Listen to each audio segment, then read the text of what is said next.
Hi there, and welcome back to the Brooklyn Connected Quilt-Along. In this video, I'm going to show you how to cut your blocks and then piece them together. And I'm showing both the ruler version and the improv piecing version. So I just want to show you what the blocks are going to look like when they're finished. Here are the blocks for the ruler version. So you can see we just have straight line strips pieced together. If you're using layer cake pre-cuts, which are 10-inch squares, or if you're cutting your fat quarters or yardage into 10-inch squares, when you cut them, you're going to get enough fabric for 2 blocks. These blocks right now are 7.5 inches. So when they're pieced together into a quilt, they'll finish at 7-inch blocks. For the improv pieced blocks, you can see here, so if you are doing your improv piecing, you could actually cut your original fabric into 10-inch by 12-inch rectangles. And then those are going to, when you piece them all together using your improv cuts, you'll actually get more of a square as a finish rather than these rectangles. But looking at these blocks, aren't these cool with these curves? And these are super easy. So please watch the demo about doing improv piecing. If you've never done it before, I think you'll be surprised how easy it is to do and what a fun way to spice up the quilt pattern. Now these blocks I'm leaving as rectangles right now, but you can also square these up to whatever size blocks work for the pattern that you're wanting the ultimate quilt to look like. All right, so let's start cutting. So for the first cutting demo, we're going to do jelly roll strips because that's the first thing you see in the written instructions. So jelly roll strips are 2.5 inches wide, and the length is the width of fabric. So usually around 43, 44 inches. Because they're pre-cuts, you know that they're the same width, and you can just line them up. Just make sure they're nice and evenly lined. The first thing we're going to do is, for all you beginners out there, we're going to cut off the selvage. This is the really tightly woven part of the fabric at each end of the width of fabric. You're going to go ahead and cut off the selvage and put that in your fabric trash bag for recycling. And then we need 10.5-inch long strips for this pattern. So I have a ruler that has a 10.5-inch mark on it. So what I do a lot of times is I'll just take my ruler, I'll see where that lines up on my mat here at 23, and you line up your ruler on that mark, hold it down, and cut with your rotary cutter. So there you already have 2.5 by 10.5-inch rectangles. Put those aside, and then I'll do the same thing where I find out where my 10.5-inch mark is. It's at the 16-inch line here.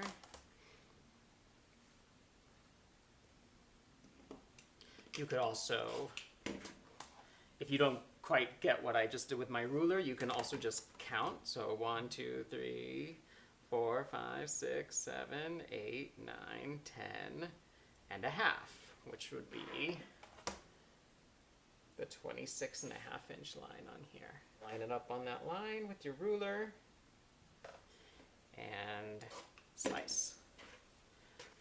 So then once you have the pieces cut, you're going to line them up so that you have 5 alternating strips. Layer cakes are 10-inch squares, so we're going to cut them into 2-inch strips. So again, similar to what I did with the jelly roll, is I'm going to layer these on top of each other, just 2 pieces of fabric. You don't want to put more than 2, 3, maybe 4 pieces of fabric on top of each other. It depends on how sharp your rotary cutter is, because if it's too much, you're going to start maneuvering the fabric too much and you won't get a clean cut. So let me go ahead and make these cuts.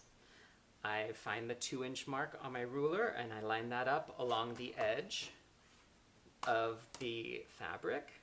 I'm right-handed, so I line things up on the left edge of my fabric and then hold it down and make your cut. And then do that 4 more times. 1, 2,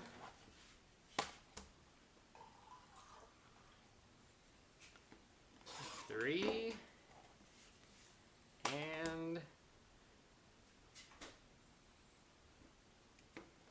4. All right. So now you can get 2 blocks out of your layer cakes.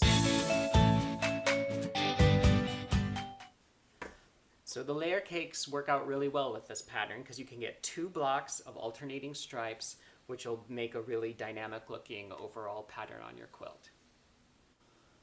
Okay, so now I'm going to demonstrate some improv cutting for the blocks. This is going to be fun. We can do it a few different ways.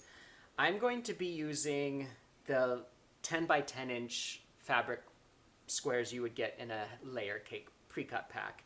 But you can do this with any size fabric that you want to use, what you have on hand. If you want to use fat quarters, our co-president Margaret Marcy Emerson recommended that you cut your fat quarters down to 10 inches by 12 inches, and then when you're doing improv cutting in the around 2-inch mark, and then you put them all together, you're going to end up with a nice square once you've pieced it. With this, we're going to do some improv cutting, and when we've pieced it together, it's going to end up as a rectangle, and then we'll have to square it up if you want, if that's part of your design. You could also make your quilt out of rectangles. It's totally up to you. But the key is that instead of putting your fabrics right sides together, which is something you hear all the time when you're quilting, you're actually going to have both pieces of fabric with the right sides up. And then you're going to layer them on top of each other. In this case, you have to layer them on top of each other. This is a crucial part of the process. Then you're going to take your rotary cutter, and you're just going to picture in your mind kind of what you want to do, and then go for it. Don't use the ruler. So for my first cut, I'm just going to do a freehand straight cut. And so I'm going to figure out, I'm going to say, let's make it around 2 inches. Just kind of, or end up at 2 inches, but I'm just going to go cut. So that's my first, that's one way to improv piece. Another way is to do just a single slight curve. So again, let's see, we want these to still be about 2 inches. So we're just going to do a gentle curve like that. That's another way. And then another way is to do several curves. Again, you want gentle curves. So let's just do some kind of wavy lines here with your rotary cutter. And so those are pretty good basic improv curves and cutting techniques. And then we just need, we have 1, 2, 3, we need to split this one up, so let's just do another straight line there. All right, so now you've got your cuts. The reason why we had to layer them on top is so that we have these mirrored versions. And so now we're going to switch them up. So this is going to match with this.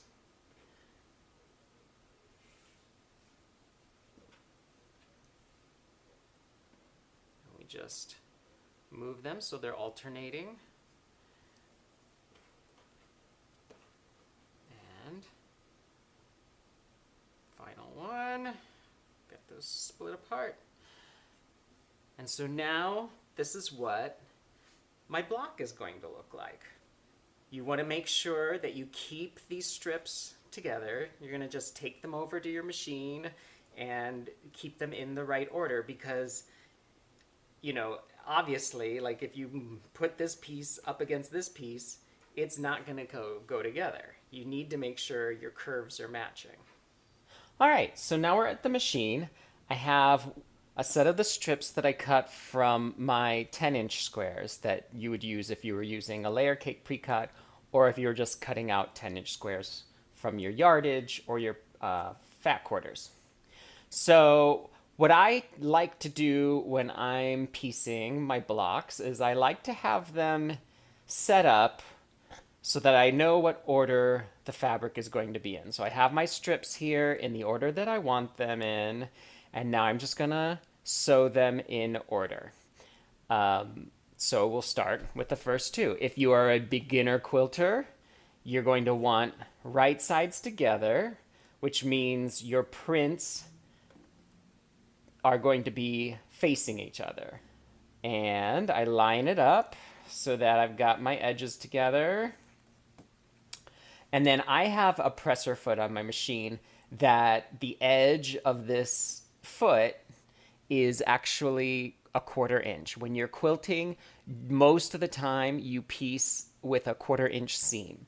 So this does all of the guesswork for me. I don't have to worry about it. I just line up the edge of my fabric with the edge of my presser foot, and I'm good to go. If you don't have that, then just measure a 1/4 inch from your needle out or into your machine, and you can put a piece of tape, or you can find the marker on your needle plate that is 1/4 inch. Do whatever you need to do to make sure you have a 1/4 inch seam. So I'm gonna just go ahead and start sewing. I take a few anchoring stitches, make sure everything's lined up, and then I can zip on down. It's a straight edge, so I can just go pretty fast. And voila, we're done. So here you can see the seam better on this edge. So I've got my 1/4 inch seam here. And when you open it up, you're ready to go. Now I'm just gonna go ahead. This is the pattern, so I'm just gonna go ahead and do the next set.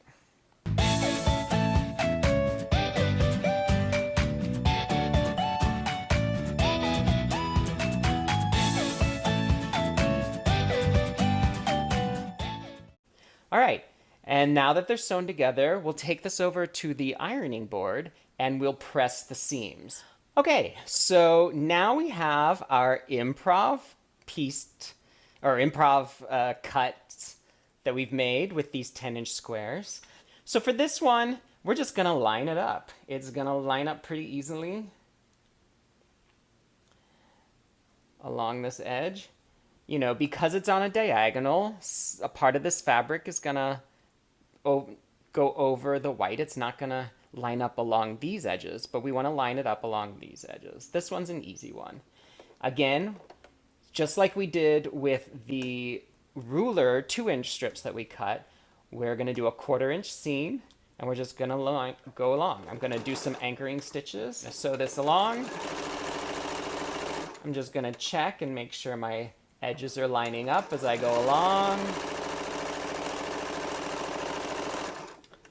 And I'll keep going. Make sure that's all lined up. And that's our first set. You can see that's a pretty easy one because it was pretty much a straight line. Now we have a pretty gentle single curve. So let's show you how to do that. Now with these gentle curves, you really don't need to use pins. I would actually advise against using pins because you really just want the machine to do the work for you here. So we line up the edge, and this one we're gonna take our time with because all we keep doing is we keep lining up the edge as we sew along. And then the curve, believe it or not, is gonna work itself out. And with this kind of a gentle curve, unlike with Drunkard's Path patterns or some more of the severe curves, You're not going to have to worry too much about creating creases in your sewing. Just take your time. Because this is pretty gentle, I can kind of go faster than I would for other kinds of curves. Oops, and then don't make my mistake and accidentally make sure you're not sewing fabric together that you don't want to sew together. Oy vey, that would have been a mess. Something I've done a lot. These are mistakes you learn from. And you just keep going to the end. And let's open that up and see what that looks like.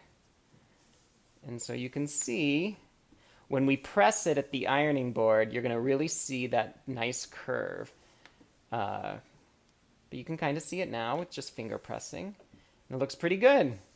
All right, now we're going to do the same thing, and we just have two smaller curves here, but it's the same process. So we're going to line it up.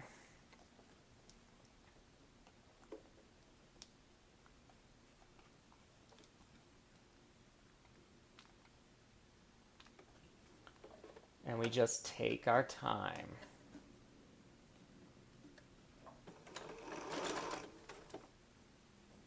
Now, I do like to have my needle position down when I'm doing this kind of work.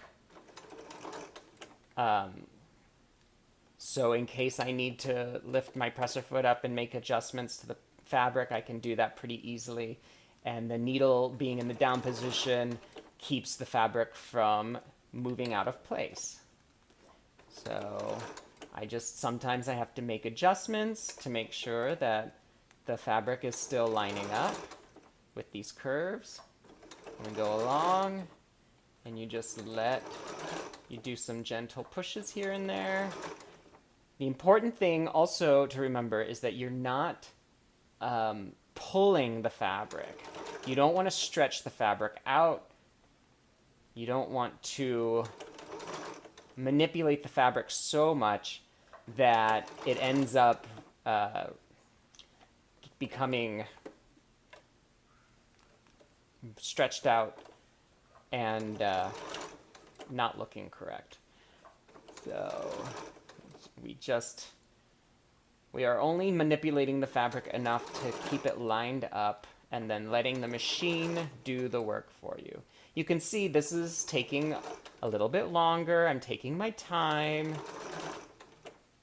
Again, I'm not using pins because pins aren't terribly useful with these kinds of curves. Pins can be more useful when you're working with quarter circles, with your drunkard's path, inset circles, things like that. But for these gentle curves, let's just get this last little bit. You really don't need the pins. All right, so there you can see you can really see those curves a lot better because they're a little bit more severe than this long curve here. And then we just have our one other straight cut, so that's pretty easy.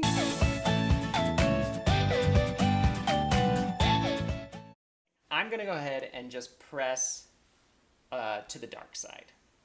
That's easy enough, and I'll do that right now. My iron's all ready, and you just press your seams. I like to press them on one side, and then I flip it over and just press over here. I am going to now square up this rectangle. Now I happen to have a 7.5-inch square quilting ruler. These rulers come in really handy if you've decided you love quilting and you're making a lot of blocks and all the blocks have to be the same size. They come in various sizes, and I prefer rulers that have a little bit of grip on the back of them. Certain manufacturers do that, and it just helps when you're squaring up your rulers or squaring up your fabrics, your blocks. And so I'm going to square this up, and I'm just gonna eyeball it. You know, the joy of this pattern is that there isn't a whole lot of need for perfect looking symmetrical blocks. So I'm just gonna kind of eyeball it and make sure I'm taking about the same amount of fabric off the top and the bottom. These sides don't matter as much because there's so much fabric, so we're gonna cut those off, which is also why I didn't bother trimming my threads, because I knew they were gonna come off when I squared them up. One thing I will do is I'm going to make sure I'm lining up the lines on my ruler with the stripes. And so that way I know it's gonna be a square and that it's going to look square. All right, and then, so I have it lined up the way I want, and now I'm going to cut up one side and over the top. And then I'm going to turn that around, and then that way I can just line up the ruler perfectly along those edges and do the same thing. Up and over. And now I have a square block. Now, if you don't have one of these square rulers, hopefully you have at least bought one of these big, wide, long rulers, because these are great whenever you're cutting yardage. So you can do the same thing with the longer ruler. So then what I suggest for this, because we have quite a bit to play with, you can just line up your ruler so that your line is along one of these stripes. Well, you're going to cut off one side, and you're going to have that straight edge. You'll turn that around, and you want this now to be 7.5. So my ruler has 7.5 inch markings on it, so I'll line that 7.5 inch marking along the edge we just cut, and I will cut this edge. And then I will do the same thing here. I'll line up. I don't want to cut off too uneven amount, so I'm just kind of keeping an eye on where this 7.5 inch mark is. But I want to line up my line here and my line along this edge. I'll cut this off. And now I can do an exact 7.5 inch. Use that line there. And cut that off. And now we have another 7.5 inch square. So if you have one of these square rulers, that's what I suggest you use when you're squaring up these blocks. You can see now that these blocks look pretty good together because they're the same size, 7.5 inch squares. So if this is how you're making your quilt using the rulers to make your strips, then you just make a whole bunch of these blocks, piece them together, piece the strips together, press your seams, and then you arrange your blocks, square them up, and then arrange your blocks in whatever pattern you're looking to do. And we're gonna sew those together. That's gonna be in a different video. And that's it. Pretty easy, right? I hope you found this tutorial helpful. If you have any questions or comments or advice, please leave them in the comment section below. And make sure you're subscribing to my channel so that you don't miss the upcoming videos we have where I'll be demoing how to put all of these together. And Barbara Danzy should be updating her blog with her own instructions, her written instructions of putting all the blocks together. And that's it for now. And so be sure to post your progress using the hashtag Brooklyn Connected QAL. Be sure to encourage everyone else who's posting, and let's share the love. Let's keep bringing this all together as a community, and I can't wait to see all of the work that you're doing out there. All right, see you next time.